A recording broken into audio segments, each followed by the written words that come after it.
আজানের সময় আকাশের দিকে তাকে একটি দোয়া পড়েন, আপনার সব দোয়া কবুল হবে। আল্লাহর কসম করে বলছি, আল্লাহর কসম করে বলছি, পরীক্ষিত আমল এগুলো শেয়ার করে দিবা। তুমি আমল না করেও সব পাবা তোমার একটা শেয়ারে। এটি যদি শুনে অন্য কেউ আমল করে তুমি আর সব পেয়ে যাবা। আজানের সময় যখন আজান হয় তখন আমরা কথাবার্তা বলি, এগুলো অনুচিত। আপনি আজানের সময় আকাশের দিকে তাকিয়ে একটি দোয়া পড়বেন। এই দোয়াটি আমরা অনেকেই পারি। এখন বলবেন হুজুর কমন পড়ে গেছে দোয়া। আমরা অনেকেই আল্লাহ তাআলার কাছে এটা ওটা চাই, কিন্তু সঠিকভাবে চাইতে জানি না।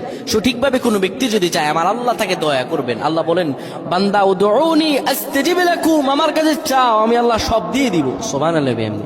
যখন আপনার আজান হয়, আজানের সময় আপনি আসমানের দিকে তাকান, তাকিয়ে আপনি বলুন, পড়তে থাকেন আল্লাহুম্মা আনতা রাব্বি লা ইলাহা ইল্লা আনতা খলাকতানি ওয়া আনা আবদুকা ওয়া আনা আলা আহদিকা ওয়া ওয়া'দিকা মাসতাতা'তু আউযু বিকা মিন শাররি মা সানা'তু আবু'ু লাকা বিনি'মাতিকা আলাইয়া ওয়া আবু'ু বিযানবি ফাগফির লি ফাইন্নাহু লা ইয়াগফিরুয যুনুবা ইল্লা আনতা।